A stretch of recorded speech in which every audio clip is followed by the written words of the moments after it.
Our speaker this morning is Jesse Corser-James. Jesse is a 3-year boarding student from Fort Collins, Colorado. He's a co-president of the SGA, a captain of the varsity boys ice hockey team, and plays varsity boys lacrosse. He's the proud roommate and best friend of Josh Cameron. Jesse?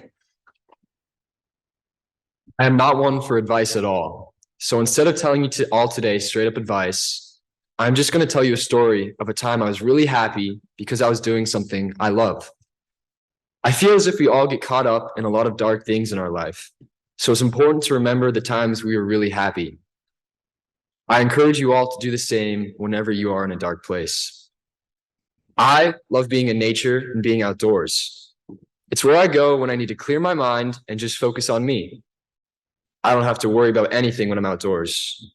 Author Angie Wyland Crosby, who gained an international following for her quotes, said that in a world of constant change, I find solace in the forest, where a tree remains a tree. I think the simplicity of nature is what gets me drawn back to it all the time throughout my life so far. It's hard to find things that are simple.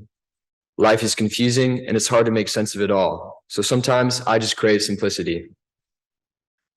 Before one of my best friends, Grant, left for college, he wanted to go on one more camping trip with me and one of his friends, Evan. This trip was near the end of my summer, and I was stressed about going back to school and leaving home. I'm from Fort Collins, Colorado. My home is far away, and living there, especially in relation to the hill, is hard, as I know many of you know. It can feel like you have two different lives, two different homes, two sets of friend groups that you forge relationships with, but then are leaving again. Coming to Hill was and is still challenging for me sometimes. This place has been great to me, and I've made new great friends. But I'd have to admit, I've lost friends from back home because I didn't see them as much as I normally did. Finding a balance between the two has been a challenge for me. Anyway, back to my story. This camping trip wasn't going to be a normal camping trip.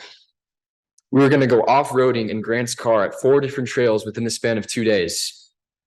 Evan and Grant had already been on many off-roading adventures across Colorado, but they wanted to take me this time to show me what I was missing.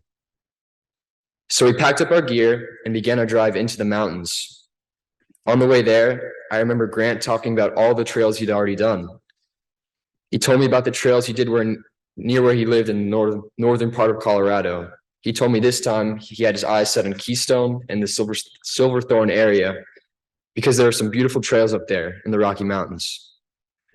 We left late on a Thursday afternoon and got to the start of the trail just before sunset. The mountain sky was a glowing pink and light blue, and tall rain clouds had just passed us. The further we got into the mountains, the less cars we saw on the road. Slowly, towns started to disappear all around us until we were completely in the wild. Our campsite was down a couple miles on a dirt road that seemed to continue on forever. We made a pit stop along the way so that we could empty our tires for the rough terrain ahead. Emptying the tires' air pressure was crucial for off-roading. It made it easier for the car to scale rocks and other debris. If the tire pressure was normal, the tires would have had a higher chance of popping under the pressure.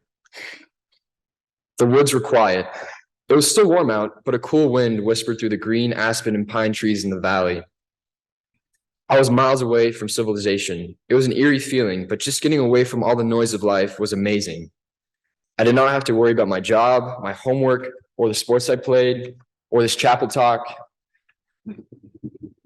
I didn't notice, but as soon as I stepped out of the car, I just started smiling.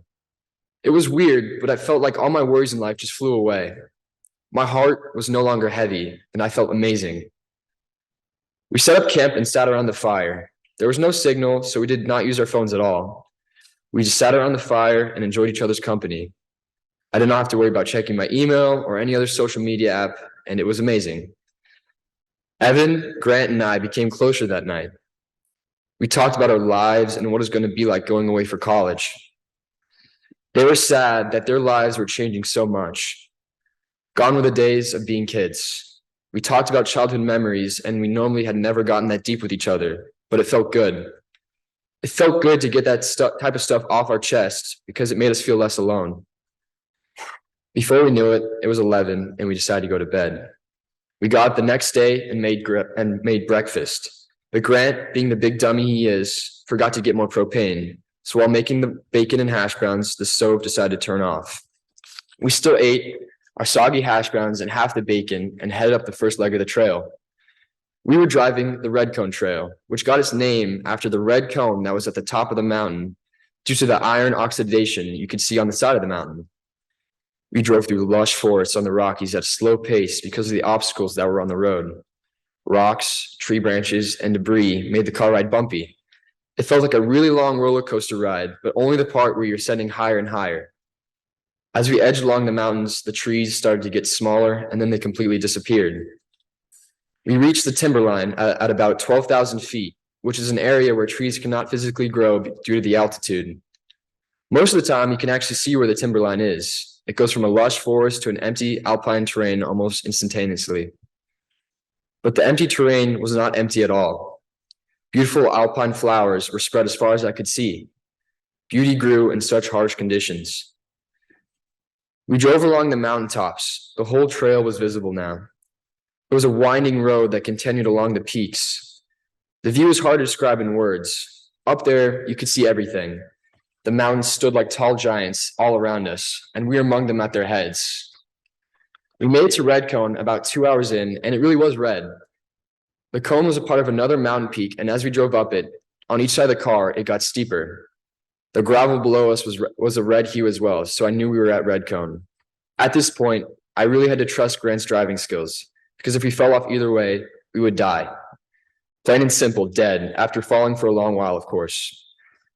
As we reached the summit, we stopped and got out of the car and took in the view. This part still amazes me today. At the top of the mountain, there was another Jeep there, with a family that was also taking in the view. We said hello and introduced ourselves. After a while into the conversation, I mentioned that I went to school in Pottstown, Pennsylvania. They looked at me in the eyes and smiled. Pottstown, that's where we are from. The world had never felt smaller than it did in that moment. I could never escape the hill school. It would chase me. It would chase me home and up a mountain. How is it possible that I go up a secluded mountain in a state that's 1,000 miles away and we can still meet someone that's from Pottstown? After we said our goodbyes and head down the mountain to an area that had another. After that, we said our goodbyes and head down to the mountain that had another section of trails. At this point, Evan had to leave, so we said goodbye to him and decided to hit one more trail before setting up camp. The next trail we did was even scarier than the one before. Grant's car got stuck at one point, and we were lucky enough that another Jeep was there to tow us out.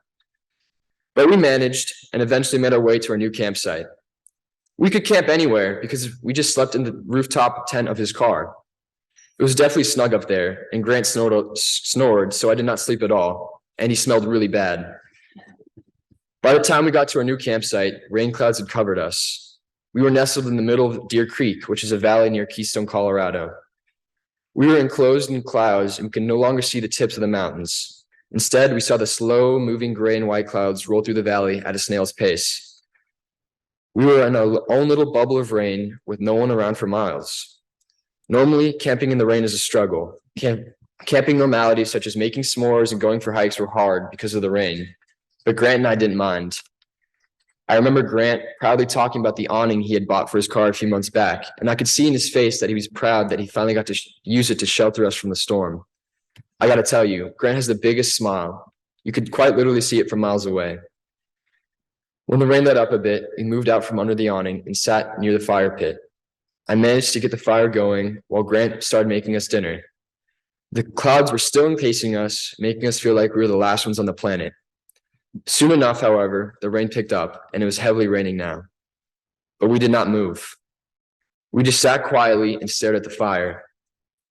Everything was quiet except the rain sizzling against the campfire stones. It was just me and my best friend Grant, and everything was great. I was at peace. My hectic life did not enter my mind. What mattered was just being in the moment. It was pouring on us, but we just sat in the rain and enjoyed it. When I looked over at Grant, he was just sitting and smiling with his eyes closed and his face towards the sky. He looked as if all his worries had gone away as well. Our souls were heavy with the unknowns of the future, but doing what we loved, camping, made everything all right. Mary Davis states that a walk in nature walks the soul back home. I know it sounds cheesy, but our souls returned home. It doesn't have to be nature to get your soul back home. It just has to be something you love. Life pulls us in many directions, but the things and people you all love will always be there to pull you back and pull you home. That's what camping and Grant did for me that weekend. They pulled me home. Now I know that whenever my life gets pulled apart and I start to feel down again, I have people and places to pull me home, and you all do as well. Thank you.